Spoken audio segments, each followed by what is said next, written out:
আপনাদেরকে পরিচয় করে দিচ্ছি। আপনারা দেখতে পাচ্ছেন আমাদের সাথে স্ক্রিনে আছেন মুফতি ইমরান বিন বশির। মুফতি ইমরান বিন বশির, আপনাকে স্বাগত জানাই।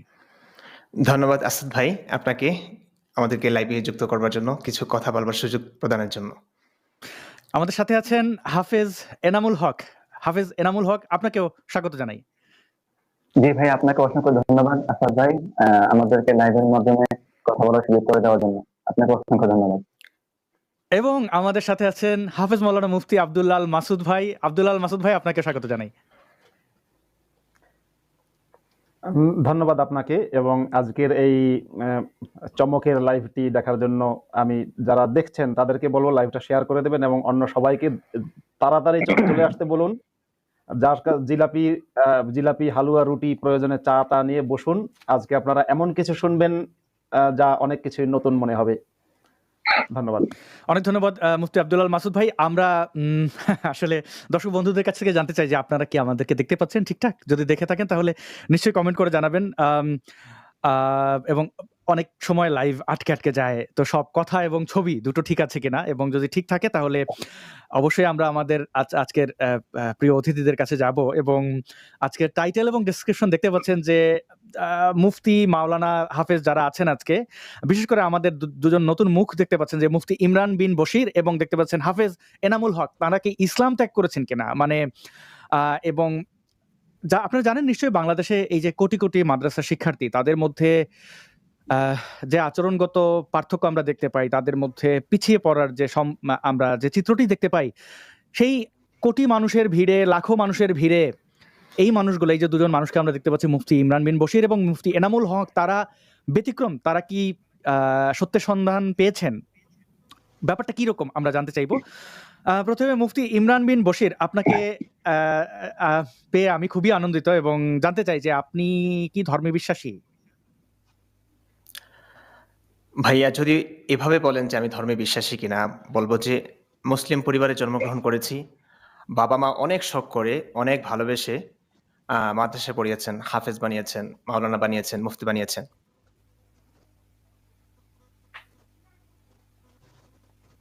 জি, আমরা আপনাকে শুনতে পাচ্ছিলাম। সম্ভবত কোনো কারণে ইমরান ভাইয়ের কানেকশনটি একটু ডিসকানেক্টেড। মুফতি মাসুদ ভাই, আপনি কি ইমরান ভাইকে শুনতে পাচ্ছেন? না, আমি শুনতে পাচ্ছি না। ইমরানের ভিডিও কোনো কারণে মনে হয় হ্যাং হয়ে গেছে। আচ্ছা, ভিডিও এবং অডিও দুটোই হয়ে গেছে। আমরা আমরা হাফেজ এনামুল হক আপনার কাছে যাই। নিশ্চয়ই ইমরান ভাই উনি ঠিক করে নিতে পারবেন এই সময়ের মধ্যে। হাফেজ এনামুল হক, আপনি কি ধর্মে বিশ্বাস করেন? মূল কথা হচ্ছে ভাইয়া, আমি তো মুসলিম পরিবারের একজন সন্তান। আমার বাবা মাও মুসলিম ছিলেন এবং আছেন।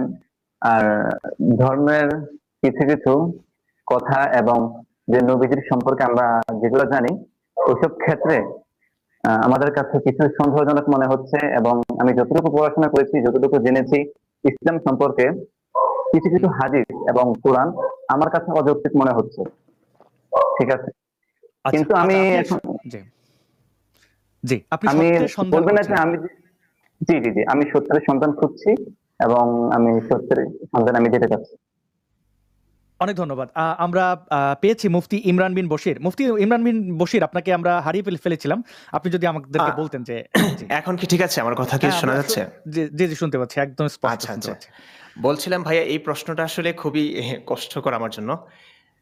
স্বপ্নেও যেটা ভাবেনি। আসলে বাবা মা মুসলিম এবং আমাকে অনেক শখ করে আমার বাবা মা মাদ্রাসা দিয়েছেন, হাফেজ বানিয়েছেন, মাওলানা বানিয়েছেন, মুফতি বানিয়েছেন। তো যখন ইফতার শেষ করি, তখনও পর্যন্ত আমার মাথায় কল্পনায় তো আসেনি যে আমি এই অবস্থানে কখনো আসব। তো এখনো ইসলাম ত্যাগ করেছি এটা বলতে পারছি না। আমি ইসলাম ধর্ম নিয়ে কিছু সংশয়ের মধ্যে আছি। কিছু সংশয়, যেমন আমরা ছোটবেলা থেকে একটা কথা শুনেছি না, যে যত বেশি পড়বে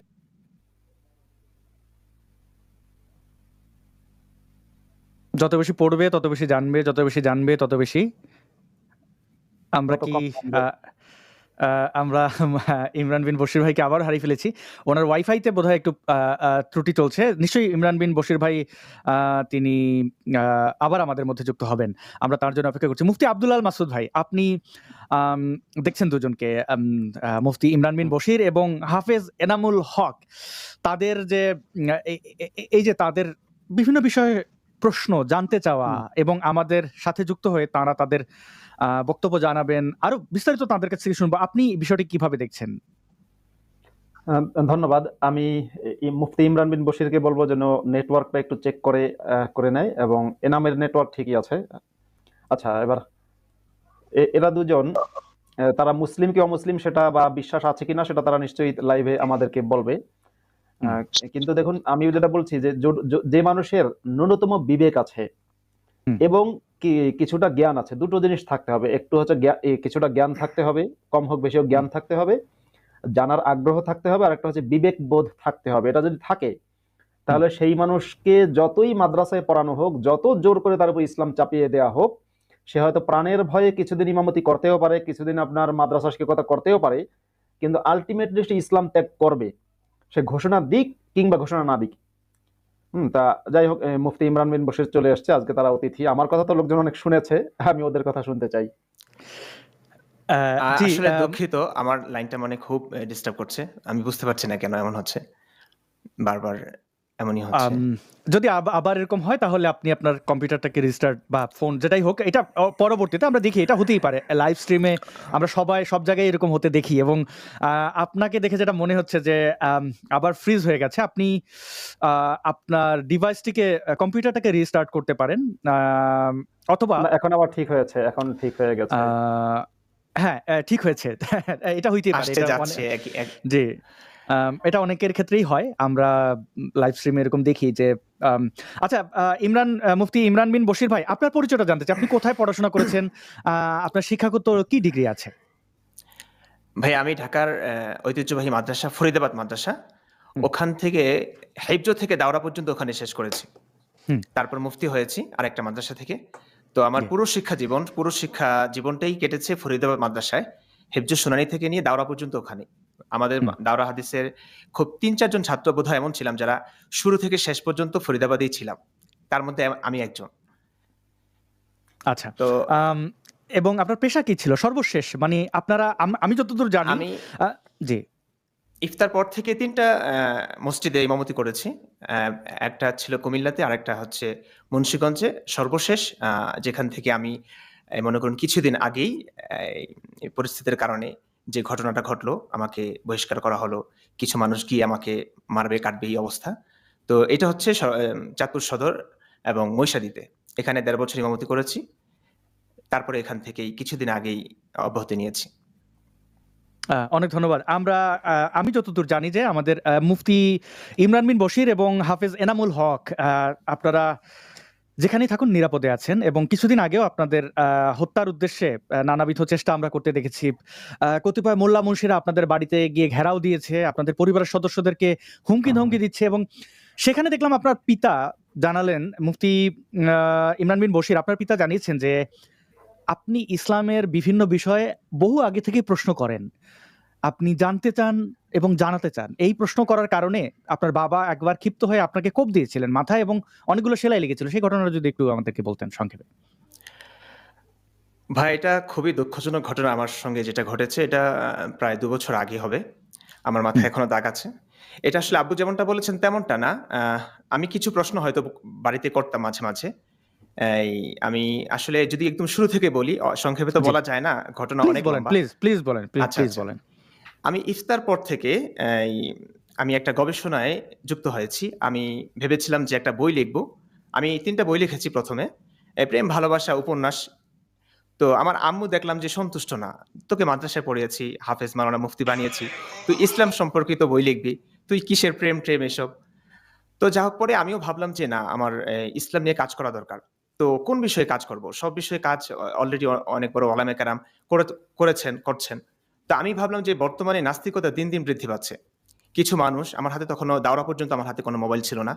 তো কিছু মানুষ আমি শুনতে পেয়েছি যখন ফেসবুকে ১ম আসলাম, আমি শুনেছি কিছু মানুষ আমাদের প্রিয় নবী হযরত মুহাম্মদ সাল্লাল্লাহু আলাইহি সাল্লামকে কটূক্তি করছেন, অশ্রাব্য অকথ্য ভাষায় গালাগাল দিচ্ছেন। এই ব্যাপারটা আমি একদমই নিতে পারতাম না। মানে আমার বুকে তখন একদম দাউ, দাউ করে আগুন জ্বলত। যে মানুষটার জন্য আমার জীবন নিতে পারি, সেই মানুষটাকে কিছু মানুষ গালাগাল করছে। মানে এটা আমার জন্য ছিল একদম কল্পনারও বাইরে। তখন আমি ভাবি যে তারা গাল কেন দিচ্ছে? আমাদের এত ভালোবাসার মানুষটাকে গাল কেন দিচ্ছে? কোনো কারণ তো আছেই। তো আমি প্রথম ভাবি যে নাস্তিকদের আমি বুঝতে মানে মানে পেরেছি একটু একটু নাস্তিকরা যদি মুফতি ইমরান ভাই আমাকে যদি কেউ বলতেন গালি কোনটাকে মনে করছেন? মানে আপনি যে নাস্তিকদের অভিযোগ করছেন তারা গালি দিয়েছে। মোহাম্মদকে কি ধরেন বিভিন্ন কটু কথা গালি বলে আমরা যা চিনি যে অমুকের বাচ্চা, তমুকের বাচ্চা এরকম কিছু বলেছিল না? কি কি আপনার গালি মনে হয়েছিল? কোনটা? আ আমরা আবার ইমরান ভাইকে হারিয়ে ফেলেছি। আচ্ছা অসুবিধা নেই। নিশ্চয়ই আমরা এই টেকনিক্যাল এটা ইমরান আমাদের বুঝতে হবে দর্শক বন্ধুরা আপনাদেরকে একটা জিনিস খেয়াল রাখতে হবে যে মুফতি ইমরান ভাই এবং হাফেজ এনামুল হক ভাই তারা মাদ্রাসা শিক্ষায় নিয়োজিত ছিলেন এবং ইমামতি করেছেন বিভিন্ন দেশের গুরুত্বপূর্ণ মসজিদগুলোতে এবং তারা প্রযুক্তিগতভাবে অনেকটাই এগিয়ে আবার অনেকটা যেহেতু এই প্রথম আমাদের সাথে লাইভে এসছেন একটু নার্ভাসও ফিল করছেন। আমি একটা সময় যখন কলেজে বা স্কুলে উপস্থাপনা করছিলাম আমার অনেকগুলো মানুষ দেখে মাইক্রোফোন হাত কাঁপছিল। তো এটা সময়ের সাথে সাথে অনেক কিছু বদলে যায়। এবং আপনারা দেখেন এই যে নুরানি চেহারা মুফতি মাসুদ ভাইকে আজকে কি সুন্দর লাগতেছে। মানে মাসুদ ভাই অনেক নারীরা কিন্তু ক্রাশ খাবেন আপনার উপরে। চকচক করতেছে। আপনি এতদিন আ মানে মাসুদ ভাইয়ের কাছে সবই লাইট ছিল কিন্তু উনি এটা ম্যানেজ করতে পারেন নাই এতদিন। এইজন্য আমরা মাসুদ ভাইকে এতদিন মনে হতো যে গুহার মধ্যে থেকে দেখতেছি। অথচ দেখেন কি নুরানি চেহারা।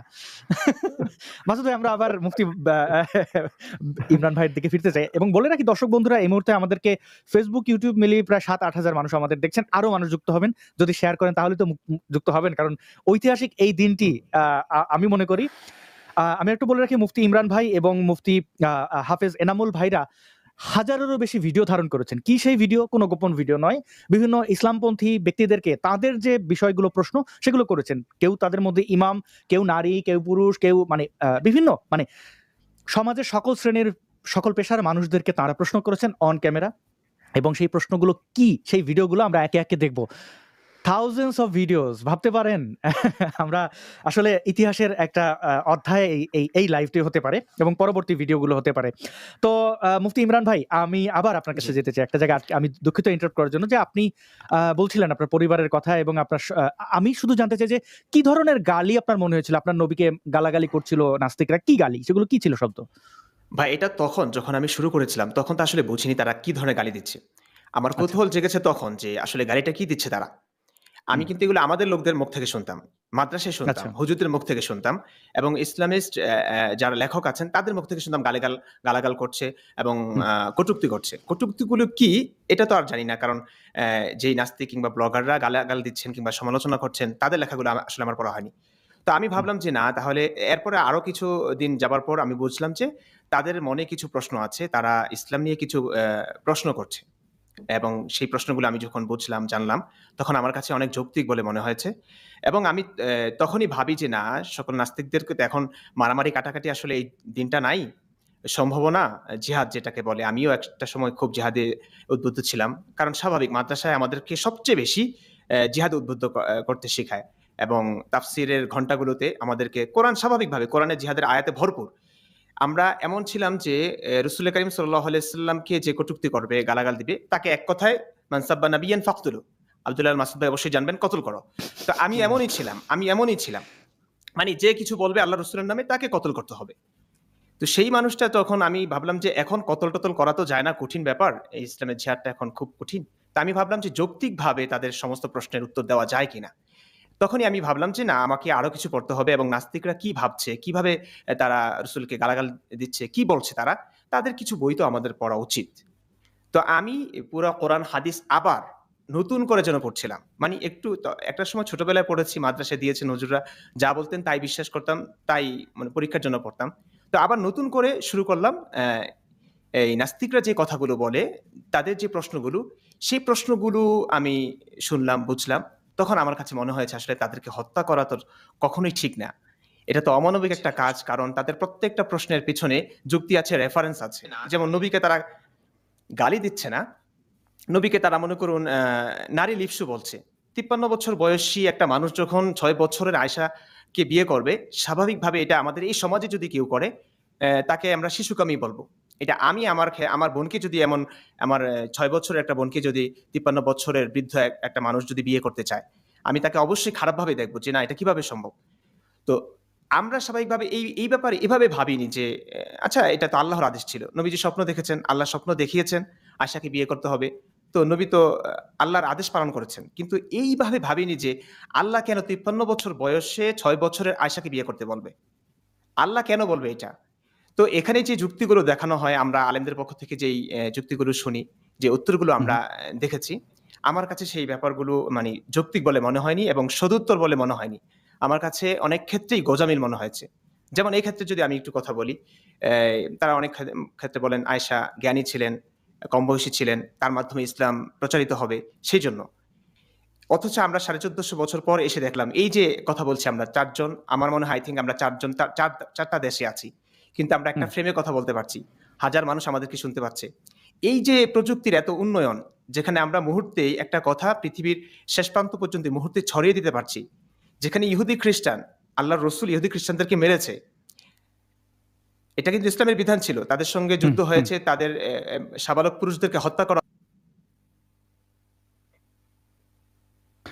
আ আমরা ইমরান ভাইকে আবার একটু দেখতে পাচ্ছি স্লো। হ্যাঁ, আবার জি, জি, এখন আচ্ছা, আচ্ছা। শুনতে পাচ্ছি। জি।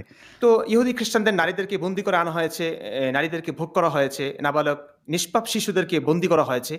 এই হুম। ব্যাপারগুলো যে ইহুদি খ্রিস্টানদের সঙ্গে ইসলামের এমন শত্রুতা, মানে আল্লাহর রাসূলের ইনকাম সোর্স ছিল এটা যে কাফিরদের সঙ্গে যুদ্ধ করবে, তাদের গনিমতের মালগুলো তিনি ভোগ করবেন। এটাই ছিল আল্লাহর রাসূলের ইনকাম। তো আমার কাছে এই ব্যাপারগুলো পুরোপুরি কেমন যেন মানে একদম অন্যরকম মনে হচ্ছে। আমি কিছুতেই মানতে পারছিলাম না যে না, নাস্তিকদেরকে মারা তো ঠিক না। তারা তো একদম যৌক্তিক সমালোচনা করছে। আমাদের শুনতে পাচ্ছি। জি, জি, আপনি যদি কন্টিনিউ করতেন। আচ্ছা ভাই, আমি খুব ডিস্টার্ব ফিল করছি। আসলে মানুষও ডিস্টার্ব ফিল করবে অবশ্যই। আমিও না, আমার না, কথাগুলো মানুষ আসলে হারিয়ে ফেলছি। মানুষ সংখ্যা বেড়েই আ যাচ্ছে এবং এনজয় করছেন। এটা হতেই পারে। আমিও জি, বুঝতে পারছি বলেন। না যে এমনটা হবে। নেট কানেকশন খুবই স্লো হয়তো। তো আমি কোথায় ছিলাম ভুলে গেছি। আচ্ছা, জি, আপনি ধর্মীয় জায়গাগুলো বলছিলেন যে হ্যাঁ, আমি আপনার হ্যাঁ, অবিশ্বাসের এই কারণ হ্যাঁ, এই যে নাস্তিকদের পতন ইহুদি নাস্তিকদের এবং খ্রিস্টানদেরকে আল্লাহর রাসূল মুহাম্মদের ডাকাতি হ্যাঁ, হ্যাঁ, মানে আই মিন সরি হুম, মানে নবীর হ্যাঁ, পেশা। না এভাবে হ্যাঁ, জি। তো আসলে এই নাস্তিকরা কিভাবে গালাগাল দিচ্ছে সেটা বুঝতে গিয়ে আমি যখন তাদেরকে গবেষণা করলাম, তাদেরকে পড়া শুরু করলাম, তখন দেখলাম যে আসলে তারা আমাদের চাইতে বেশি জ্ঞানী। মানে এই কথাটা হয়তো মানে আমরা একটা সময় পড়েছি পরীক্ষা পাস করবার জন্য কিংবা ভালো দিকগুলো, ইসলামের আলোকিত দিকগুলোই আমরা আমাদের হুজুররা বেশি প্রচার করে। আমরা মানে কালো অধ্যায়গুলো আপনি বলতে চাইছেন জ্ঞানীর তো আসলে অনেক বিশাল একটা অধ্যায়। আপনি বলতে চাইছেন যে ইসলাম সম্পর্কে নাস্তিকরা ধারণা রাখে, ভালোই ধারণা রাখে। অনেকটা হ্যাঁ, আপনাদের হ্যাঁ, চেয়ে হ্যাঁ। বেশিও রাখে বা মানি কমও রাখে এটাই আমাদের চাইতে বুঝতে পেরেছি। বেশি। কারণ আমি অনেক ক্ষেত্রে দেখেছি আমরা ইসলামিক কোনো বই পড়লে সেখানে রেফারেন্স থাকে না। কিন্তু নাস্তিকদের যত বই পড়েছি আমি দেখলাম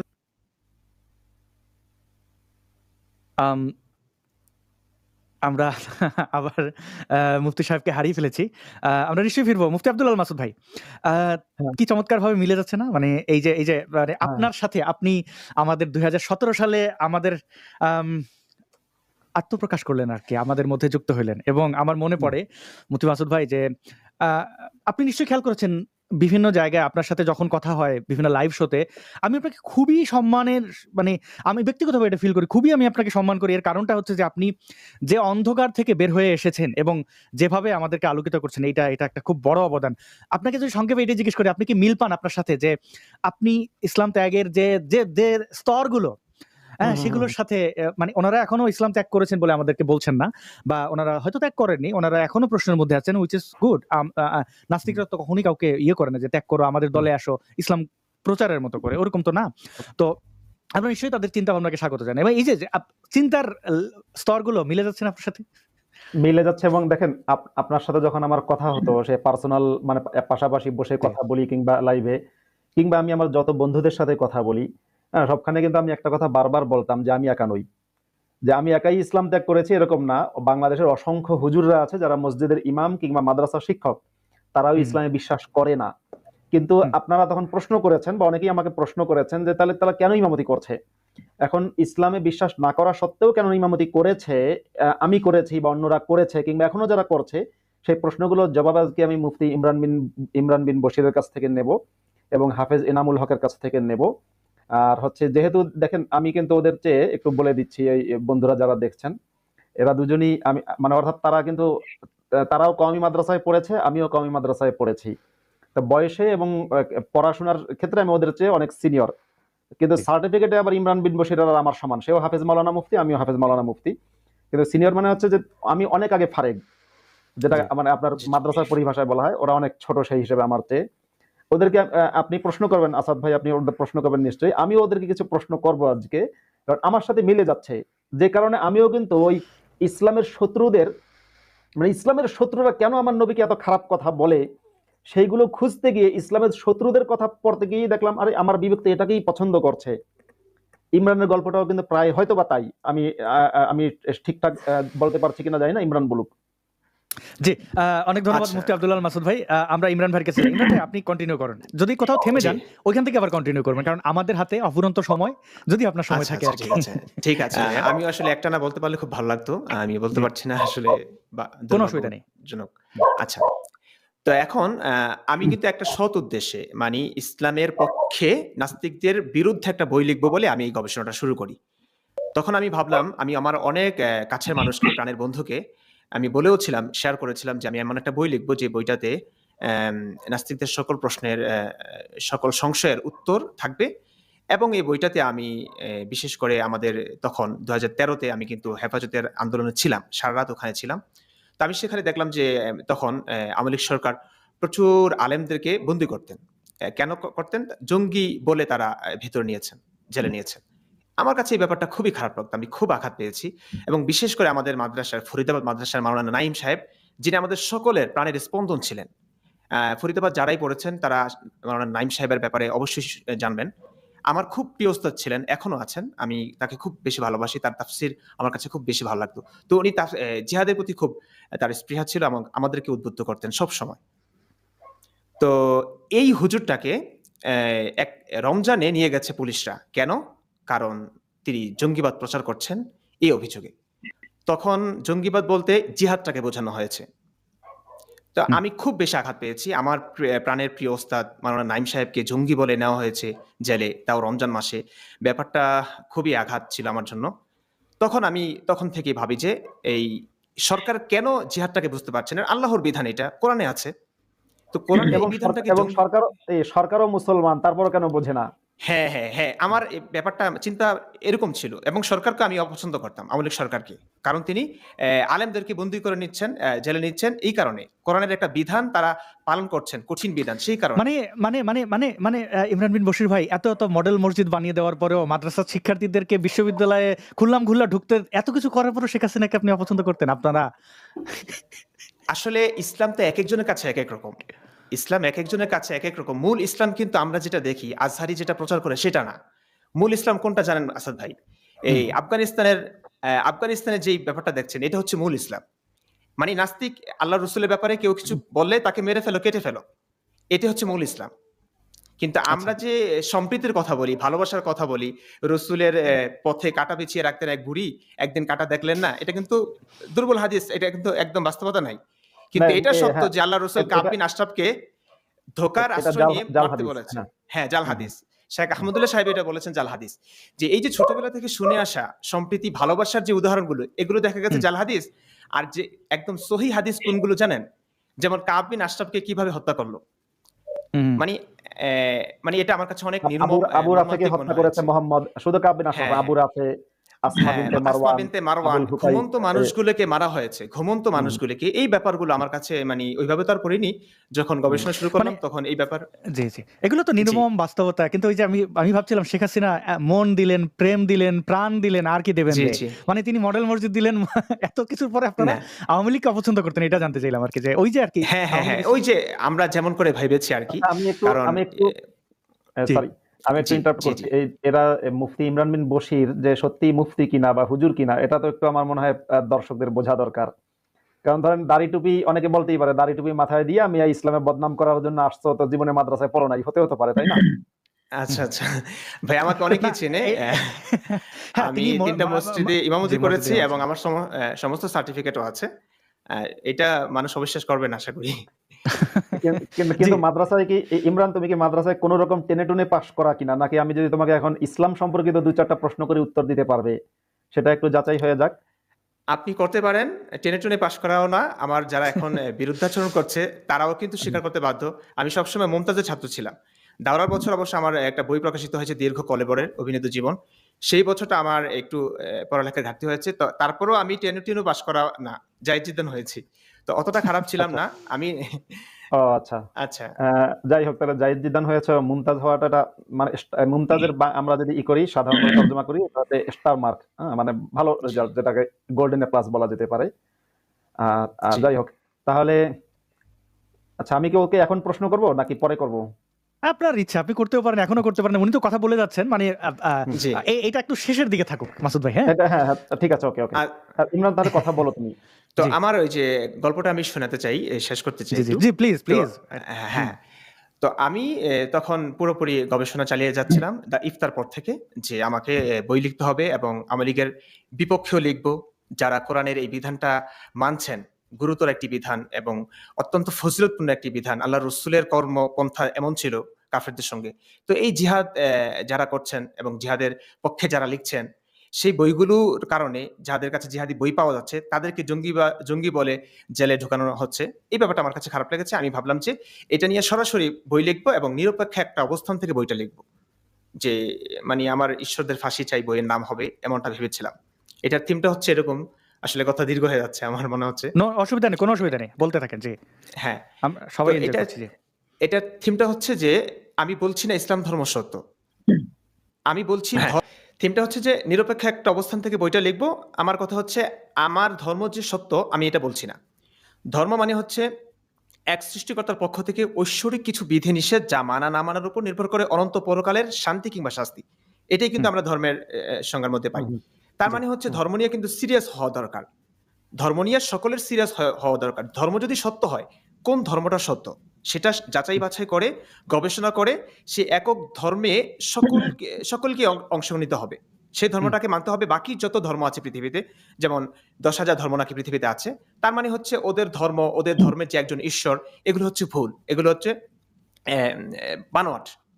তো একজন ঈশ্বর রেখে একজন ঈশ্বরের একমাত্র একটা ধর্ম গবেষণার আলোকে যেটি প্রমাণিত হবে। হিন্দু ধর্ম যদি হয় তাহলে হিন্দু ধর্ম রেখে ইসলাম ধর্মের সমস্ত মসজিদ গুড়িয়ে দেওয়া হোক, মাদ্রাসাগুলো ভেঙে দেওয়া হোক। আবার যদি ইসলাম ধর্ম সত্যি হয় তাহলে ইসলাম ধর্মকে রেখে বাকি যত ধর্ম আছে পৃথিবীতে সমস্ত ধর্মের উপাসনাগুলো কিংবা সমস্ত ধর্মের ব্যাপারগুলোকে ভেঙে দেওয়া হোক, ঈশ্বরগুলোকে ফাঁসি দেওয়া হোক। এমনটা ছিল আমার বইয়ের থিম। মানে একদম নিরপেক্ষ একটা বইটার অবস্থান নাম থেকে বইটা নাম লিখবো কি ভেবেছি। নির্ধারণ করেছিলেন? ঈশ্বরের ফাঁসি হোক। ঈশ্বরদের ফাঁসি চাই। আচ্ছা, ঈশ্বরদের ফাঁসি চাই। এখন সেই আল্লাহ ঈশ্বরের মধ্যে, সেই ঈশ্বরের মধ্যে তো আল্লাহ আল্লাহ সব ফেলে ঈশ্বর। দেবে। এই বই লিখলে তো কল্লা ফেলে দিত মোল্লারা। না না, উনি আল্লাহ বাদে, মানে আল্লাহকে শ্রেষ্ঠ প্রমাণ করে আল্লাহ বাকিদের বাদ। হ্যাঁ, বাকিদের আহ, বাদ। আচ্ছা। ধরুন ইসলাম, তো আমি বলতে আমার কনফিডেন্স ছিল হুম, ইসলাম একমাত্র সত্য ধর্ম। যুক্তির হুম, আলোকেও সত্য এটা, দলিলের আলোকেও সত্য, বাস্তবতার আলোকেও সত্য, সবকিছুর আলোকে সত্য এটা। আমার কনফিডেন্স এতটাই ছিল। তারপরে এই কনফিডেন্স নিয়ে আমি গবেষণা চালিয়ে গেলাম। পরে আমি ভাবলাম যে আমি যখন বইটা লিখবো, এটা লাইমলাইটে উঠবে, আমার মৃত্যুও হতে পারে। আমি প্রস্তুত আছি আল্লাহর জন্য জীবন দিতে, নবীর জন্য জীবন কারা দিতে। মারবে আপনাকে? ইসলাম কারা ইহুদি মারবে? কারা না, ইহুদি না, নাসারা এটা মারবে? মারবে হচ্ছে ইসলাম বিদ্বেষীরা। ও এটা ইসলামের পক্ষে, এটা ইসলামের পক্ষে। কারণ ইসলাম ধর্ম আমার নিরপেক্ষ একটা অবস্থান থেকে লিখলেও আমি শেষ পর্যন্ত ইসলাম ধর্মটাকেই সত্যি বলে এটা প্রমাণ করতাম যে ইসলাম ধর্ম সত্য, বাকি যত ধর্ম আছে সবগুলো মিথ্যা। তো বাকি মিথ্যা ধর্মের উপাসনালয়, মিথ্যা ধর্মের স্রষ্টা, এদের ফাঁসি হোক। এটা হচ্ছে আমার বইয়ের বিষয়। তো স্বাভাবিকভাবেই অন্য ধর্মাবলম্বীরা কিংবা ইসলাম বিদ্বেষীরা আমার ফাঁসি চাইতো। মেরে ফেলবে আপনাকে। তো হ্যাঁ, মেরে ফেলবে। তো হুম। আমি সেটার জন্য প্রস্তুত ছিলাম। ভাই আল্লাহর জন্য একটা আমি জীবন ধন্যবাদ দিয়ে দিব। আমি আপনাকে একটু দিয়ে রাখি। ধন্যবাদ। আপনার জিহাদি জোশ ভালো ছিল। জি, অনেক, অনেক, অনেক ছিল।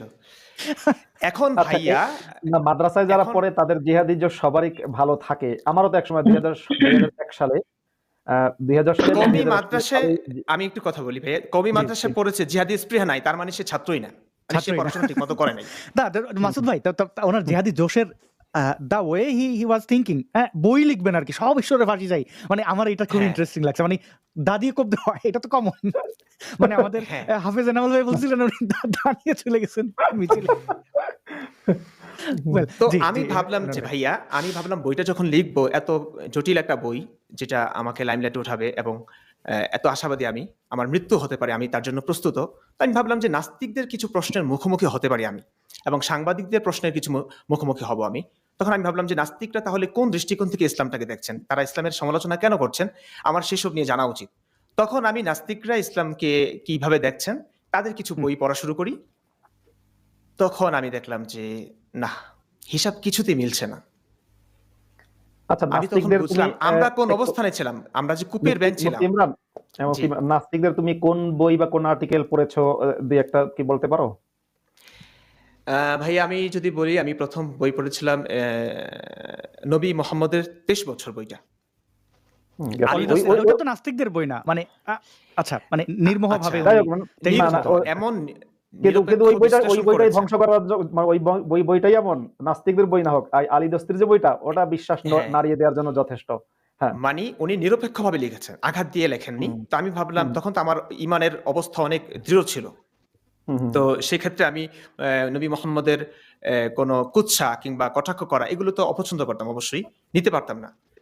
হুম, তো তাহলে এই আমরা বইটাতে বুঝলাম যে আলী দোস্তির নবী মোহাম্মদের 23 বছর এটা পড়া যাবে না।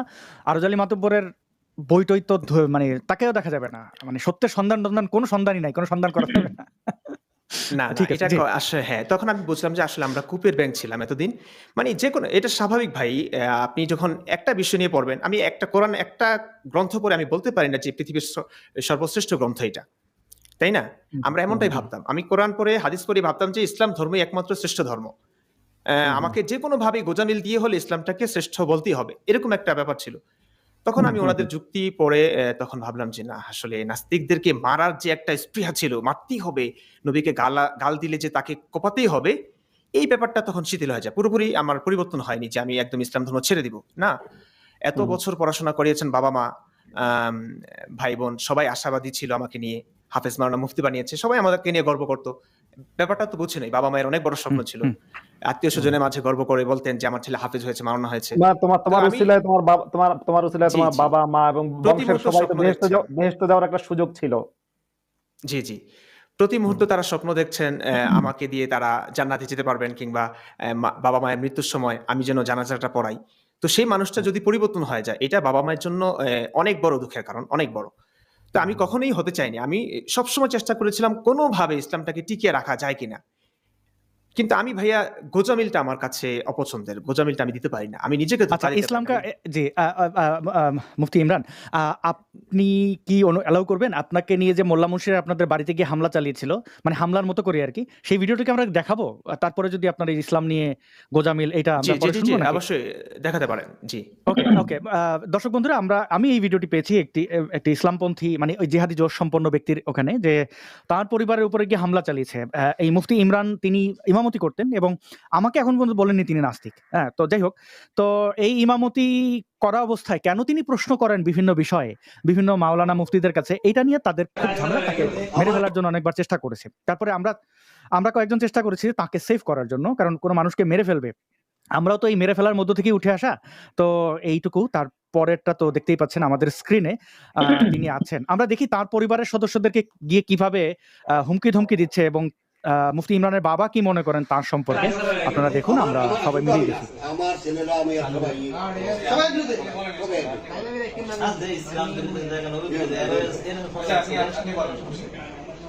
আমার সবাই সাইলেন্ট। যে সন্তানটা ছিল মানে মানা করছি তাই সে এই পথে ছিল বহু করার পরে যখন আনতে পারলাম না, এর প্রতি আমার কোনো দাবি নাই, এর প্রতি আমার কোনো ইয়া নাই। আর যদি যে পান যে আমি তো আশ্রয় নিব সরকারের সরকারি আশ্রয় নিব, যে সন্তান পাইলে হয়তো আমরা দেবো না, সরকার নিজে মানে এরা ইয়ে করবো।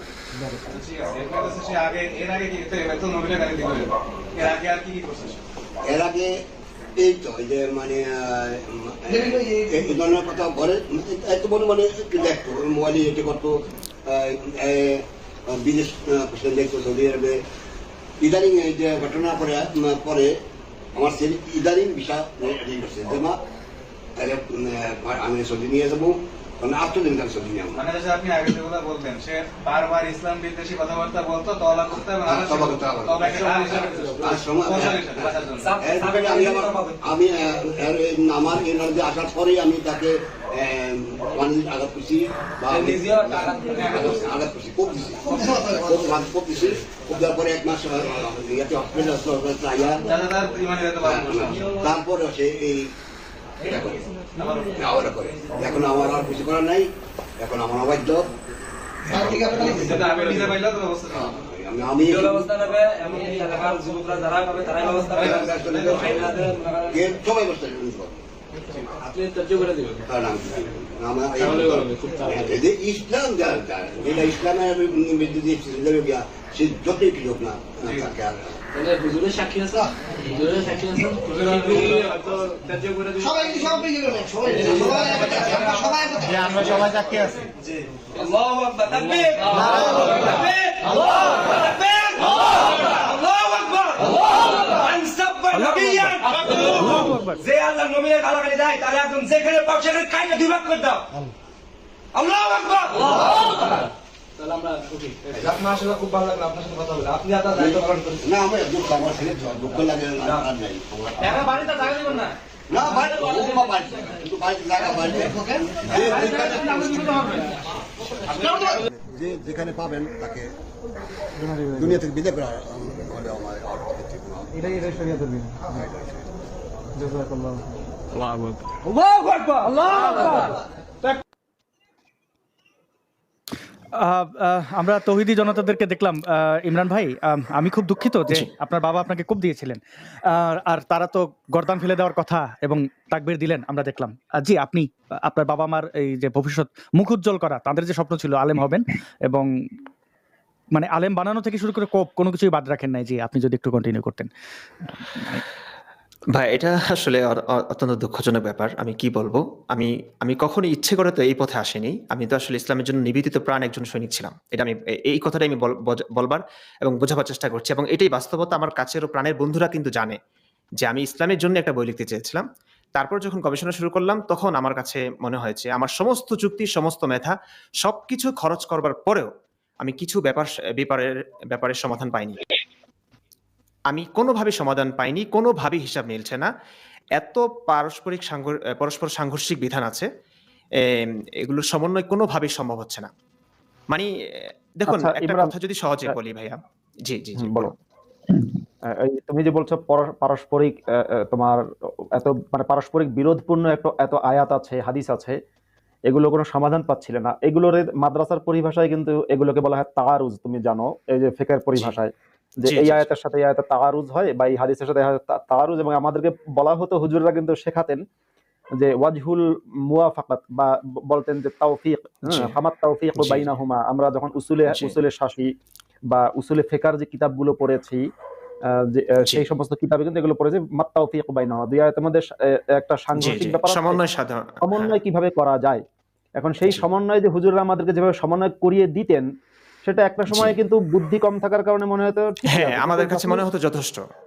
যথেষ্ট, কিন্তু হুম, পরবর্তীতে যখন আমরা আবার একটু নতুন করে স্টাডি করতে গেছি, মানে তোমার গল্প আমার গল্প প্রায় সেম, তখন মনে হয়েছে না, আচ্ছা, এটা হুজুররা যে ব্যাখ্যা দিয়েছেন ওটা গোজামিল মার্কা, হয় না, কোনোভাবেই গোজামিল, হ্যাঁ, মানে মিলে না, হয় তাই না, না? হয়। হ্যাঁ, বলো। জি জি হ্যাঁ, জি, সেটাই তো। আমি জি, কোনোভাবেই যখন হিসাব মেলাতে পারছি না, আমি তখনও বুঝতে পারছি না আমি কি করব। তারপরে আমি ভাবলাম যে না, আমি কোনো সিদ্ধান্তে যাব না। আমারও ভুল হতে পারে, আমার মেধারও ত্রুটি থাকতে পারে। আমি ভাবলাম কিছু আলেমদের কাছে যাই। তখন আমি চেষ্টা করেছি। আমার ভাইয়া, আমি যদি বলি, আপনার পরিবারের সঙ্গে কথা বললে বুঝবেন। বাবা তো বললই। আমার বোন থাকে ইতালিতে। ও আমাকে অনেকবার নেওয়ার চেষ্টা করেছে ইতালিতে। ইউরোপ কান্ট্রিতে কে না যেতে চায়? আমি যাইনি। আমার মেঝো ভাইয়া সৌদিতে বিজনেস করছেন। আমাকে কত নেওয়ার চেষ্টা করেছেন। আমি ভাষা জানি, আমার খুবই ভালো হতো। বিজনেস সামলালে খুবই আমার জন্য ভালো হতো। আপনার আমি বাবা পারতাম। বলছিলেন আপনি সৌদি আরব হ্যাঁ, হ্যাঁ, আপনাকে হ্যাঁ। পাঠানোর যে। আমি যাইনি শুধু এইমাত্র গবেষণার জন্য। কারণ দেখুন, আমি যখন দেখলাম যে আমার ঈমানেরও ঘাটতি হচ্ছে, আমার ঈমানও নিভু প্রায় শেষ হয়ে যাচ্ছে। এটা কিন্তু আমার জন্য কষ্টকর। কারণ হাফেজ মাওলানা মুফতি হয়েছি। কত কষ্ট করে মাসুদ ভাই জানবেন, আমরা হাফেজ হই কত কষ্ট করে। সেই রাত ৩টার দিকে উঠতে হয়। যেই হুম, হুম, সময়টাতে আমি ১০ বছর বয়সে হাফেজ হয়ে গেছি। ১ বছর বয়স, ১ বছর ৫ মাস লেগেছে মনে হয়। তো ও, যেই সময়টাতে মায়ের কোলে থাকে অনেকে, সেই সময়টাতে আমরা মাদ্রাসা হেফজোখানায় ছিলাম। রাত ৩টায় ঘুম থেকে উঠে যেতাম। মানি আপনি চিন্তা করুন। তো এত হুম। কষ্ট করে হাফেজ বলছি, হয়েছি। তুমি হেফজোখানা থাকতে হেফজোখানা থেকে পালাওনি? না, আমি কখনো খুব ডিসট্যান্ট ছিলাম। আমি একদম ও টানা আচ্ছা। শেষ করেছি। আমি ২৩ আমি বছরেই তো পুরা হাফেজ মাওলানা মুফতি হয়ে গেছি। ও আচ্ছা, আচ্ছা। না, আমি অবশ্য পালিয়েছি বহুবার হেফজোখানায় থাকতে, আচ্ছা, আচ্ছা। মাদ্রাসায় থেকে বহুবার পালিয়েছি। দেখ, তুমি অবশ্য ভদ্র, আমি খুব ভদ্র ছিলাম না, হ্যাঁ, হ্যাঁ, দুষ্টুই ছিলাম। বলো। আমি একদম একটানা শেষ করেছি। তো এত কষ্ট করে এই জীবনটা পেয়েছিলাম। এই হুজুর এত মুফতি হয়েছি। এখন আমি জি, যদি একটু অন্য পথে সংশোধন করি। এটা তো জি। ভদ্রতা না। মানে এত নির্যাতন নিপীড়নের পরেও আপনি সেটা মুখ বুজে সহ্য করেছেন। মানে হাফেজি কি হয়? আমি তো মাদ্রাসায় হ্যাঁ, পড়েছি, আমি আ আ আলিয়া মাদ্রাসায়। তারপরেও যে পরিমাণ হুজুরদের পক্ষ থেকে হুম, পিটানো, নির্যাতন, নিপীড়ন, তো আসলে একটু জি, তো জি। পালানোটাই হচ্ছে সে বাস্তবতা। না বাস্তবতা, তারপরে হ্যাঁ। পালাইনি। আমার একবার এক হুজুর এতটাই বাধ্য ছিলেন আপনি। হ্যাঁ, হ্যাঁ, বুঝতে পেরেছি। বাধ্যগত ছিলাম আরকি। তখন আমার ইমানটা আরকি তাজা ছিল। আমার আম্মা যথেষ্ট প্রশংসা করতেন আমার এবং আমাকে নিয়ে গর্ব করতেন। তো আমি করেছি। আমি টানা পড়াশোনা করেছি। পড়াশোনায় খুব মনোযোগী ছিলাম এবং হুজুর একবার ভুলভাবে, দোষটা আমার ছিল না, অন্যের দোষ ছিল। ভুল বিচার করে আমাকে ৫৫ টা বেত্রাঘাত করেছেন। আমার পুরো শরীর লাল হয়ে গেছে এবং জ্বর উঠে গেছে। তারপরে মায়ের কাছে আসার পর মা বলেছে যে, "বাবা যেখানে হুজুররা মারবে সেই জায়গায় জান্নাতে যাবে।" সান্ত্বনা দিয়ে বুঝিয়ে সমঝিয়ে আমাকে পাঠিয়ে দিলেন। আমিও বাস মেনে নিয়েছি। তো আমি অনেক কষ্ট করেছি। এত কষ্টের পর এই সময়টাতে এসে আমি নাস্তিক হয়ে যাব কিংবা ইসলাম ত্যাগ করব, যেখানে ইসলাম ত্যাগ করা মানেই হচ্ছে আমাকে কতল করবে। আমাকে কতল করা ওয়াজিব। তো আমি তো এটা কখনোই হতে চাইবো না। কিন্তু আপনাদের সকলের কাছে আমার একটা প্রশ্ন। মাসুদ ভাই আছেন, আসাদ ভাই আছেন এবং যারা আমাকে শুনছেন। এত বছর পড়ার পর আমি সৎ উদ্দেশ্যেই ইসলামের প্রসারের জন্য একটা বই লিখতে চেয়েছিলাম। বুঝে শুনে যখন আগাতে চাচ্ছিলাম, তখন আমি বাধাগ্রস্ত হয়েছি। কিছুতেই হিসাব মিলছে না। আমার যে মেধা, এটা কে দিয়েছেন? যদি সৃষ্টিকর্তা একজন থাকেন, তিনি দিয়েছেন, আল্লাহ দিয়েছেন। এই মেধা দিয়েই তো আমি মুহাম্মদ সাল্লাল্লাহু আলাইহি ওয়াসাল্লামের যে ধর্মটা, এই ধর্ম সম্পর্কে আমি কোনোভাবেই হিসাব মিলাতে পারছি না। এখন আমি কি করব? এখন আমার ভেতরে বিশ্বাস নাই। আমি ইমামতি করেছি। ৩ টা মসজিদ ইমামতি কিন্তু আমার ভিতরের এই দোদুল্যমান অবস্থা নিয়ে, সংশয় নিয়ে কিংবা অবিশ্বাস নিয়ে কিন্তু ইমামতি করেছি। হিসেব মতে কিন্তু মাসালাগতভাবে আমার পিছনে যারা নামাজ পড়েছে, কারো নামাজ কিন্তু হয়নি। মাসালা কিন্তু তাই বলে। একটা প্রশ্ন করতে চাই। কিন্তু এখন একটা ছোট্ট প্রশ্ন। জি, ইমরান জি ভাই, আমি ভাইয়া। দুঃখিত। এরকম না ঠিক ইমাম আছে। কতজন আছেন? মানে নাস্তিকদের পেছনে, মানে আমি তো জানি আমার সাথে অনেকেরই যোগাযোগ হয়। মানে আপনারা এখানে আমরা ২ জন, একজন মুফতি, একজন হাফেজকে দেখতে পাচ্ছি। আরো ৪-৫ জন আছেন যারা অলরেডি ইসলাম ত্যাগ করে নিরাপদে আছেন আরকি। মানে ত্যাগ করলে নিরাপদে থাকতে হয় কেন? মেরে ফেলে। আচ্ছা, আমি তো জানি মানে মাসুদ ভাই জানেন যে মুফতি, মাওলানা যারা ইমাম আছেন বাংলাদেশে তাদের ইমানের অবস্থা কি? এখন আপনার কি মনে হয় না যে এই সংখ্যাটা অনেক, এবং যারা নামাজ পড়তেছেন তাদের নতুন করে একটা দোয়া নাজিল করা উচিত আল্লাহর, যে আল্লাহ আর যাই করো, নাস্তিকের পেছনে নামাজ পড়ে না? ভাইয়া আমি বলা ঠিক হবে কিনা আমি জানি না। বাকি খুব শকড হবেন শুনলে। বিশ্বাসও না হতে পারে। আহ বলব কিনা বুঝতে পারছি না। বলেন, সত্য বলতে অসুবিধা কি? বলুন। আমি সত্য বলতে সংকোচ বোধ করি না। বাকি এটা যারা শুনছে সকলের কাছে অবিশ্বাস্য মনে হবে। পার্সেন্টেজটা আমি বলি, আমি সংখ্যায় বলছি না। আমার পরিচিত কতজন আছে যারা ইমাম, মাদ্রাসায় শিক্ষকতা করছেন এবং তাদের মাহফিলের বক্তা তারা, তাদের কথা শুনে লাখ, লাখ মানুষ ইসলামের পথ ধরছে। বেনামাজি নামাজি হচ্ছে, বেরোজাদার রোজাদার হচ্ছে। তারা ভিতরে, ভিতরে নাস্তিক। আমার মতোই।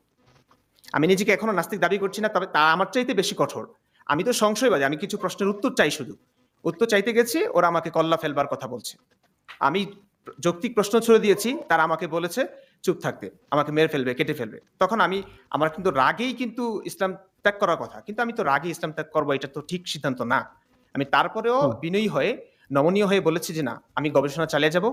আমি অনেক বড়, বড় আলেমদের কাছে যাব। তাদের কাছে গিয়ে এই বিষয়গুলোর সমাধান চাইবো। এখনো পর্যন্ত এবং আমার আমি অবস্থান কিন্তু একটু দর্শকদের বন্ধু এখানে। বলে রাখি, ইমরান ভাই, প্রিয় ইমরান ভাই, যে জি, এই যে দাবিগুলো উনি করছেন যে বিভিন্ন ব্যক্তিদের কাছে তিনি গেছেন, জানতে চেয়েছেন, এটা কিন্তু শুধু মুখে না, তিনি ভিডিও হ্যাঁ, ধারণ করেছেন। কেন ভিডিও ধারণ হ্যাঁ, করেছেন? যে আচ্ছা ঠিক আছে, আমি এই জবাবটা কি পেলাম, আমি এটা, ওনার একটা পেজও আছে কথা বলো, আমি এই পেজে এবং জি, ওনার ইউটিউব চ্যানেলের লিংক এই লাইভের ডেসক্রিপশনে এবং কমেন্টে দিয়ে দেবো।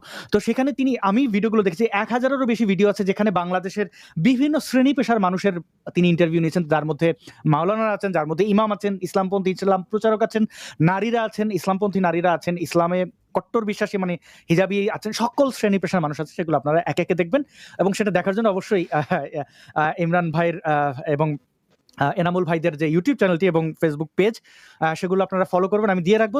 কিছু ভিডিও আমার চ্যানেলও আপনারা পাবেন, সেগুলো আপনারা দেখতে পারেন। জি, আর একটু বলে রাখি দর্শক বন্ধুরা, আপনারা এই মুহূর্তে প্রায় ৮-১০ হাজার মানুষ আমি বলছিলাম যে দেখছেন ফেসবুক, ইউটিউব মিলিয়ে। আপনারা যদি শেয়ার করতে, অনেকে এখানে তো আসলে কোনো, এটা একটা ডিসকাশন এবং সত্যের সন্ধান, আপনারা সত্যের সাথে পরিচিত হচ্ছেন, এটা একটা ঐতিহাসিক লাইভ হতে পারে।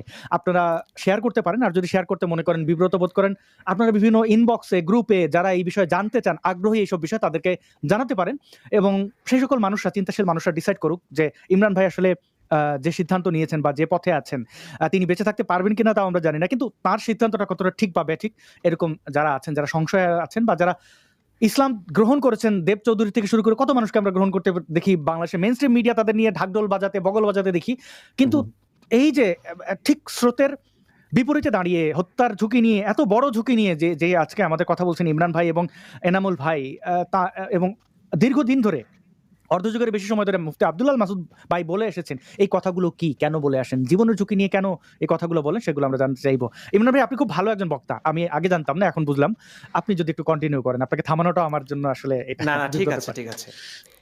তো এখন ভাইয়া যে আমি আলেমদের কাছেও গিয়েছি, এটা যখন আপনি বললেন, আপনি কিছু ভিডিও দেখেছেন হয়তো, আমার কাছে এরকম ভিডিও অনেক আছে। তো আমি মসজিদের বড় বড় মসজিদের ইমাম সাহেবদের কাছেও গিয়েছি। তাদের কাছে গিয়ে আমি এই প্রশ্নগুলো করেছি। তো দেখলাম যে তারা কোনো সদুত্তর দিতেই পারেনি এবং চুপ, একদম চুপ। অনেকে তো গোজামিলও দেয় নাই। এটা ভালো লেগেছে আমার কাছে। গোজামিল না দিয়ে চুপ থাকাটাও ভালো। পরে আমি তাদের কাছে প্রশ্ন করেছি যে, "আপনার কাছে এই প্রশ্নগুলো যৌক্তিক বলে মনে হচ্ছে কিনা?" অনেকেই বলেছেন যে, "হ্যাঁ, প্রশ্নগুলো তো যৌক্তিক।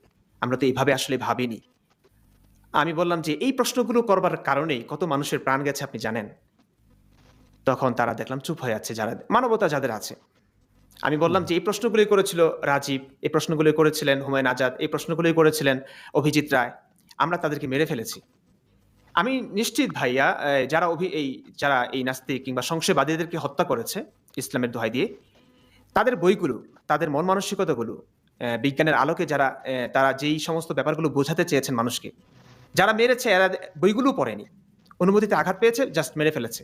এই মানুষগুলোকে বাঁচিয়ে রাখলে কি ইসলামের পরাজয় হতো? ইসলাম কি নিশ্চিহ্ন হয়ে যেত? এমন ভয়ে কি তারা মেরেছেন? আমি খুবই কষ্ট পেয়েছি।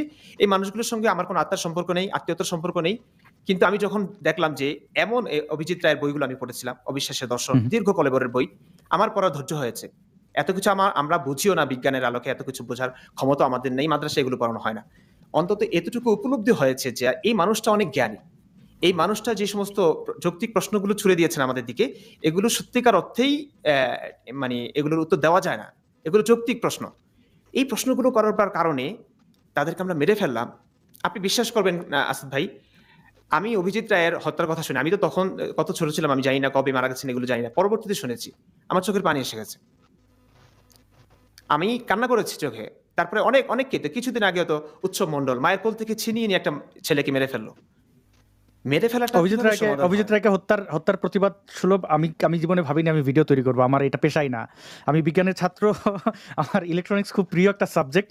কিন্তু এই যে আজকে জি। কথা বলছি, আজকে স্ক্রিনে দেখছেন, এটা অভিজিৎ রায়ের, মানে শুধু অভিজিৎ রায় নয়, এর আগে ব্লগার হত্যা হচ্ছে ফাইনালি আমি ডিসাইড করেছি যেদিন অভিজিৎ রায়কে হত্যা করা হয়েছিল। আমি প্রথম ওয়াশিকুর বাবুর সেই ঠিক আছে, আপনি কন্টিনিউ করেন। জি, অভিজিৎ রায়ের কারণে জি, আমি জি। স্ক্রিনে আজকে। জি। আচ্ছা, তো যাই হোক, আমি আলেমদের কাছে গেলাম, আমি সদুত্তর পাইনি।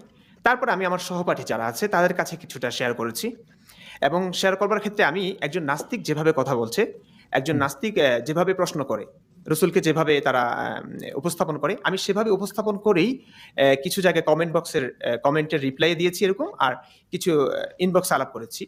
তো সেখান থেকে প্রথমে ভাইরাল হয়ে যায় কিছু স্ক্রিনশট, যেখানে আমি বলেছি আমার নাস্তিকতা হচ্ছে 80% আর 20% হচ্ছে আস্তিকতা।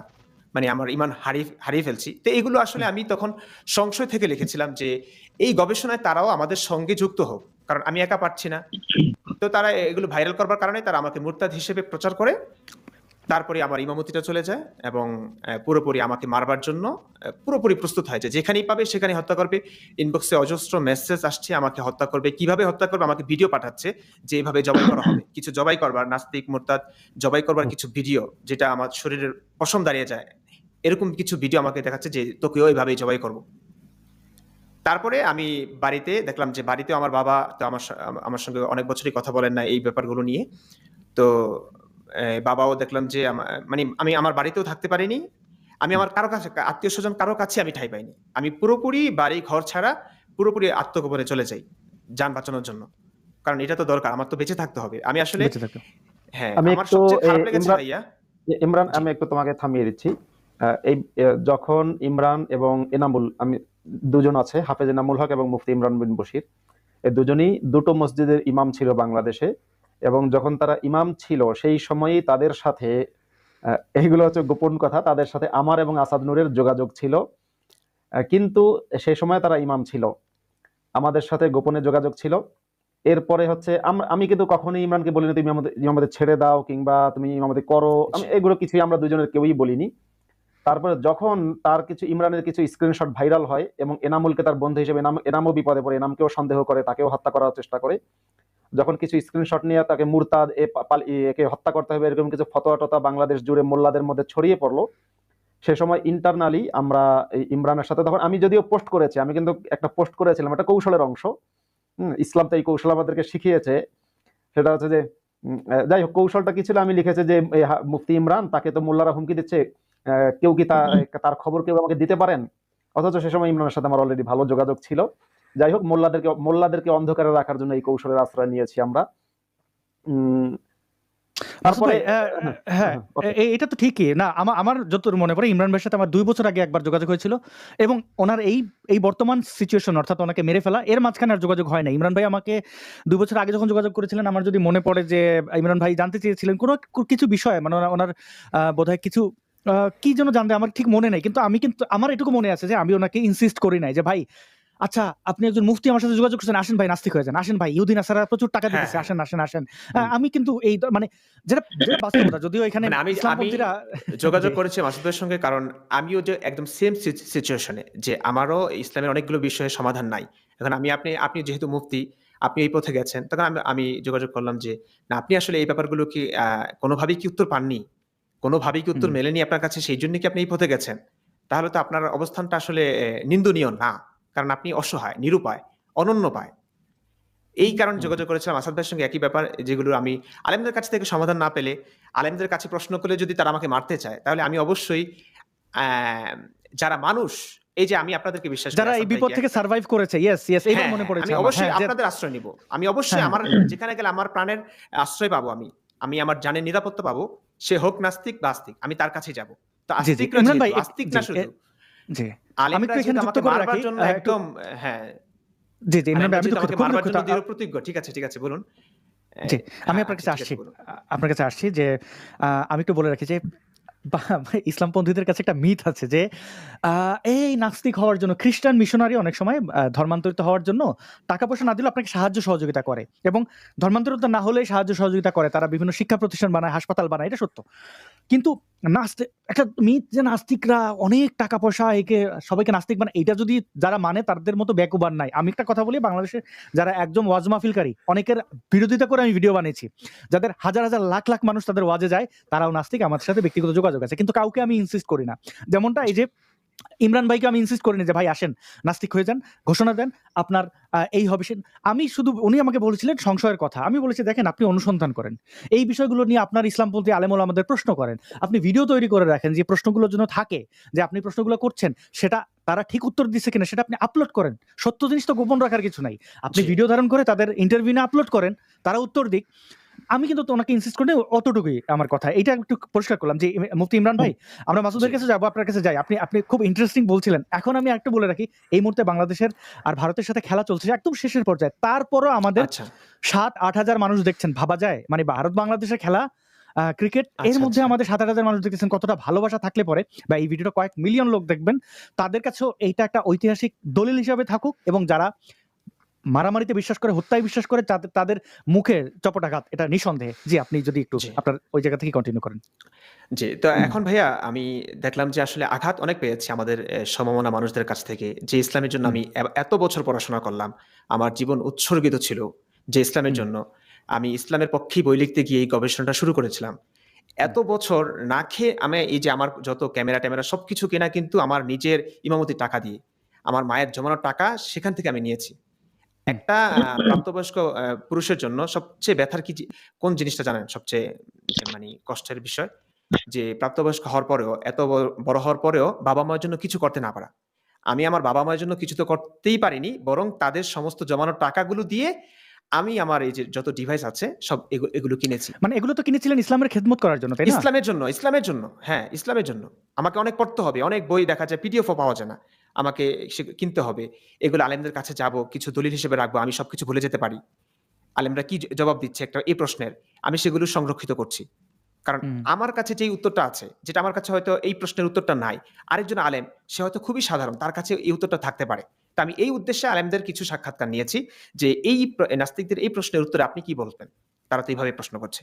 আসলে কারো কাছ থেকে পাইনি, বরং যখন আমার সহপাঠীদের কাছে প্রশ্ন করেছি, তারা বসতে চেয়েছে, তখন গোজামিল দিয়েছে, তখন আমাকে দেখলাম যে মুরতাদ বানিয়ে দিয়েছে, মেরে ফেলবে।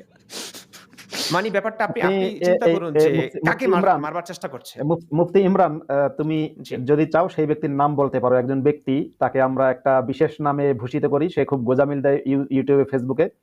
সে তোমার সাথে যোগাযোগ করেছিল এবং তোমাকে বারবার চাপ প্রয়োগ করছিল ইসলামে ফিরে আসার একজন ব্যক্তি আছে, একটা থাক, মাওলানা বা মুফতি উজ্জ্বল আছে। রাখেন, উজ্জ্বল ভাইয়া রাখেন। সে আবার থাক, ওই থাক, ওই এগুলো অংশটুকু নিয়ে দরকার নেই। সে ও ই আচ্ছা, করবে আরকি। সে তাহলে নিজের ওটার নাম বিজ্ঞাপনে কাজে দরকার নেই, লাগাবে। আমি বলতে চাই না। আচ্ছা, আচ্ছা। মানে যত আলেমের কাছে গেছি হয়তো চুপ ছিলেন কিংবা গোজামিল দিয়েছেন কিংবা মারবার কথা বলেছেন। তো আমি তো সমাধান পাইনি। আমি আমার বিবেক দিয়ে ভেবেছি, আমি সমাধান পাইনি। আমার বিবেক সম্পূর্ণ না, তাই আমি গেছি অন্য আলেমদের কাছে, তাদের কাছ থেকে সদুত্তর পাইনি। এখন আমি কি করব আপনি বলুন? এবং আমি তুমি তার একবার আমাকে ইমরান, তুমি আমাকে বলেছিলে যে সদুত্তরের বদলে কিছু কিছু আলেম তোমাকে বলেছে যে তোমার বিশ্বাসই করা লাগবে, যদি বিশ্বাস না করো তাহলে তোমাকে কতল করা হবে। এই হচ্ছে জি, জি, মানে জি। হত্যা করা হবে। সদুত্তর হ্যাঁ, হচ্ছে হ্যাঁ, এই হ্যাঁ। যে এটা বিশ্বাস করা লাগবে, মনে মানুক বা না মানুক, যদি বিশ্বাস না করো তোমাকে হত্যা করা হবে। এই হচ্ছে জি, সদুত্তর জি। ছিল। হ্যাঁ, হ্যাঁ। এটা। তারপরেও ভাইয়া এই ক্ষেত্রে স্বাভাবিকভাবে অনেকে এই রাগ করে, মানে ক্ষেপে ইসলাম ত্যাগ করে ফেলে। আমি কিন্তু জি, আমরা ইমরান ভাইকে আবার একটু ইন্টারনেট কানেকশনের প্রবলেম হয়েছে। আর অবশ্যই আমরা ইমরান ভাইয়ের কথাগুলো খুবই চমৎকার লাগছিল। মাসুদ ভাই, আমরা আবার ইমরান ভাইকে পেয়েছি এবং দর্শক বন্ধুদের বলে রাখি, যারা ক্রিকেট খেলা পছন্দ করেন, আ ভারত এবং বাংলাদেশে খেলা হচ্ছে এবং বলা হয় 90% মুসলমানের দেশ। অর্থাৎ বাংলাদেশ হচ্ছে আল্লাহর দেশ এবং ভগবানের দেশ। ভারত যেহেতু হিন্দু মেজরিটি, প্রায় ১০০ কোটি, মানে ১৪০ কোটির মধ্যে ১০০ কোটি প্রায় হিন্দু। তো ভগবান আর আল্লাহর খেলা হচ্ছে। আল্লাহ হারের পথে একদম, মানে আর মানে বোধহয় ২-৩ রান লাগে কয়েকটা ওভারে। তো যাই হোক, আল্লাহর পরাজয় এটা আমরা চাই না। যারা খেলার সাথে ধর্ম মিলায়, দেশের সাথে ধর্ম মেলায় পাকিস্তানি ইসলামের দল, তাদের কাছে ওই আল্লাহর ভগবানের খেলা চলছে। কে পরাজিত হবে সেটাতে এটা আপনারা না দেখে, এই যে আপনাদের ঈমান পরীক্ষার জন্য অনেকেই আমাদের সাথে যুক্ত আছেন, আবার অনেক নাস্তিক কাফের মুরতাদও দেখছেন লাইভটি। তাদেরকে ধন্যবাদ এবং কৃতজ্ঞতা। জি, ইমরান ভাই আপনি কন্টিনিউ করেন। আচ্ছা, বলছি ইমরানের শেষ হলে একটু হাফেজ ইনামুলের কাছে যেতে হবে, কারণ ও জি, অনেকক্ষণ জি, বসে যাবো। আছে, ওর কথা আচ্ছা জি, শুনতে ভাই, হবে। অবশ্যই, হ্যাঁ, অবশ্যই যাবো। আপনি এখনই যেতে পারেন। আমার কথা তো আসলে অনেক, এগুলো আমি অনেক কনটেন্ট বানিয়েছি। তো এখন আমার যে অবস্থান এটা আমি একটু পরিষ্কার করতে চাই। আমি এখনো জি। পর্যন্ত রাগে, ক্ষোভে কিংবা আলেমদের উপর ক্ষেপে তারা আমাকে মারতে চায় কেন? ক্ষেপে আমি ইসলাম ত্যাগ করছি না। এতটা মানে দুর্বল মন না আমার। আমি এখনো সমাধান চাই। আলেমদের কাছে যাবো, বড়, বড় আলেমদের কাছে। যেহেতু আমার এখন জানের নিরাপত্তা নিশ্চিত না। আমাকে হুম। যেখানে পাবে সেখানে হত্যা করবে। আমার বাবা পর্যন্ত বলে দিয়েছেন। আপনি অনলাইনে ডিবেটে আসবেন? ডিবেট যদি কেউ করতে চায়? হ্যাঁ, হ্যাঁ, আসবো। আমি বড়, বড় আলেমদের কাছে যেতে চাই, আসতে চাই অনলাইনে এখন। এখন সরাসরি না। কারণ সরাসরি ওরা আমাকে মেরে ফেলবে। মেরে আমি ফেলবে, জানি। হ্যাঁ। না, আপনি যাওয়ার দরকার কারণ নাই। ইসলাম, আমি কাব বিন আশরাফকে হত্যা করবার ব্যাপারটি আব্দুল্লাহ মাসুদ ভাই আপনি অবশ্যই জানেন যে নবী শিখিয়ে দিয়েছেন, নবীর সমালোচনা যারা করে তাকে হত্যা করবার জন্য কৌশল অবলম্বন করতে ধোঁকার আশ্রয় নেওয়া যাবে, প্রতারণা করা যাবে তার সঙ্গে। এমনকি রসুলের নামে কটূক্তি করা, রসুলকে গালাগাল করা, এটা কিন্তু হুম, ইসলামী দৃষ্টিকোণ থেকে এমন অপরাধ যা হত্যাযোগ্য। তাই না? হুম, সেই হুম। অপরাধটাই কিন্তু মোহাম্মদ বিন আসলামাকে করতে বলেছেন রসুল মোহাম্মদ সাল্লাল্লাহু আলাইহি ওয়াসাল্লাম, যে হ্যাঁ, তুমি কাব বিন আশরাফ না, ওটা হচ্ছে আবু রাফেকে হত্যা করার জন্য যখন মোহাম্মদ বিন আসলামাকে পাঠিয়েছিল মোহাম্মদ বিন হ্যাঁ, আব্দুল্লাহ, মানে যাকে হুম, ইসলাম মোহাম্মদ, তখন সে গিয়ে মোহাম্মদের নামে কাব বিন আশরাফ, আবু রাফি এদেরকে হত্যা করার সময় মোহাম্মদের নামেও কটূক্তি করেছিল। উদ্দেশ্য হচ্ছে হ্যাঁ, কটূক্তি সেফ করেছে, একটা জায়গায়, উদ্দেশ্য ছিল জি, তার সেফ কাছে জায়গায় ঢুকে গ্রহণযোগ্য হত্যা হওয়া। করা। হ্যাঁ, হ্যাঁ। জি। তার মানে হচ্ছে আপনি চিন্তা করুন, নবীর শত্রুকে মারবার জন্য নবী কৌশল শিখিয়ে দিচ্ছে, প্রতারণার আশ্রয় নিতে শিখিয়ে দিয়ে গেছে। তো এই ধর্মই তো ইসলাম। তো তারা আমাকে ছলে বলে কৌশলে নিয়ে আমাকে হত্যাই করতে চাইবে। আর এখন বাংলাদেশের যে অবস্থা, আমাকে হত্যা করে ফেললেও কোনো বিচার আমি পাবো না। কারণ এবং ইতিমধ্যে এই যাদেরকেই মুফতি ইমরান, তুমি নিশ্চয়ই আমার সাথে একমত হবে, আমরা যারা কওমি মাদ্রাসায় পড়েছি, শুধু জি, বাংলাদেশে না, মানে বাংলাদেশ, ভারত, পাকিস্তান, আফগানিস্তান, এই এই এই চারটা দেশেরই বা দক্ষিণ এশিয়ার যে কওমি শিক্ষা ব্যবস্থা, এর হেডকোয়ার্টার তো ভারতের দারুল উলুম দেওবন্দ। আমরা যারা কওমিতে পড়েছি, আমাদেরকে কিন্তু এটা একেবারে থিওরিক্যালি শেখানো হয়েছে যে রাসূলের কটূক্তি যদি কোনো ব্যক্তি করে, তাহলে সেই ব্যক্তিকে তোমরা যে কোনো কৌশলে, যে কোনো বুদ্ধিতে, প্রয়োজনে নাস্তিক সেজে হোক, হিন্দু সেজে হোক, প্রয়োজনে মোহাম্মদকে, রাসূলকে দুইটা গালি দিয়ে হলেও তার সাথে মিশে যে কোনো মূল্যে তার গলাটা কেটে দাও। এটা কিন্তু আমাদেরকে মাদ্রাসায় শেখানো হয়েছে যে গলা কেটে ফেলতেই হবে। সুতরাং আমরা জানি যে ধরো আজকে তুমি ইমরানকে কিংবা হাফেজ ইনামুলকে যদি কোনো হুজুর বলে যে না না কোনো চিন্তা নেই, আলহামদুলিল্লাহ ভাই, আপনাকে সম্পূর্ণ নিরাপত্তা আমরা দেব, কিন্তু ইসলামের স্বার্থে এই মিথ্যাটুকু বলা যে জায়েজ আছে, সেটা তুমি মুফতি তুমিও জানো, আমি মুফতি আমিও জানি। জি, জি, জি। হুম। তো এই কারণে আমি কোনো আলেমকে এখন বিশ্বাস করি না। কোনো আ পাঞ্জাবি পরা, টুপি পরা, দাড়িওয়ালা মানুষকে আমি বিশ্বাস করতে পারি না। খুব ভয় পাই আমি। সবচেয়ে বেশি ভয় পাই।